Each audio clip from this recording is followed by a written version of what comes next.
ის რაც შეერთებულმა შტატებმა ბერლინში იურიდიული და მატერიალური გარანტიების კუთხით წარადგინა ნამდვილად შესანიშნავია. ეს ძალიან მნიშვნელოვანი წინსვლაა და მე ამას დადებითად ვაფასებ.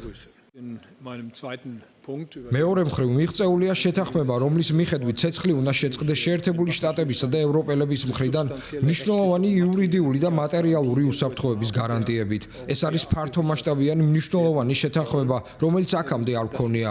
ევროპელებიც და ამერიკელებიც მზად არიან ნატოს ხელშეკრულების მეხუთე მუხლის მსგავსი მექანიზმით უზრუნველყო უსაფრთხოების გარანტიები. სწორედ ამაზე ისაუბრა პრეზიდენტმა ზელენსკიმ. ჩემი აზრით, ეს მნიშვნელოვანი პროგრესია. როგორც აღნიშნეთ, ამერიკულმა მხარემ პოლიტიკურად და იურიდიულადაც აიღო ვალდებულება, რომ ეს შეასრულოს. Звісно, не всі питання прості. რა თქმა უნდა, ყველა ასპექტი არ არის მარტივი. არსებობს რთული საკითხები, განსაკუთრებით ის თემები, რომლებიც ტერიტორიებს ეხება. უდავოა, რომ ამ თემას წამოჭრიან. მნიშვნელოვანია ყველამ ვიმუშაოთ, რათა ასეთი საკითხები სამართლიანი იყოს. ტერიტორიების შესახებ საკმაოდ ბევრი ვისაუბრეთ.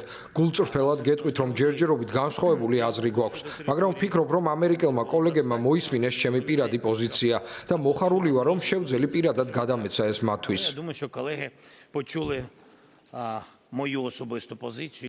Є деякі ზოგიერთი რამ ჩემი აზრით დამანგრეველია და ნამდვილად ვერ დაგვეხმარება. მნიშვნელოვანია, რომ დღეს დოკუმენტების ახალ ვერსიაში ეს საკითხები აღარ არის. ჩემთვის ეს მნიშვნელოვანია, რადგან ღირსება ყველაზე მთავარია. დათმობის თემა აღარ არის აქტუალური. документів. Я не вважаю, що მე არ მგონია, რომ ამერიკის შეერთებული შტატები რამეს მოითხოვდეს. ჩვენ სტრატეგიული პარტნიორები ვართ, სწორედ ამიტომ ვიტყოდი ასე. ჩვენ ამერიკის შეერთებული შტატებისგან მოვისმინეთ რუსეთის ხედვის შესახებ, ანუ ის, რასაც რუსეთი ტერიტორიებთან დაკავშირებით ითხოვს. ეს რუსეთის ფედერაციის მოთხოვნაა. სწორედ ამიტომ შეერთებულ შტატებს ვერაფერს მოვკითხავდი. მე მხოლოდ ვთხოვე ამერიკელ კოლეგებს, რომ ჩვენი პოზიციები გაეცნოთ რუსებისთვის. Російської Федерації.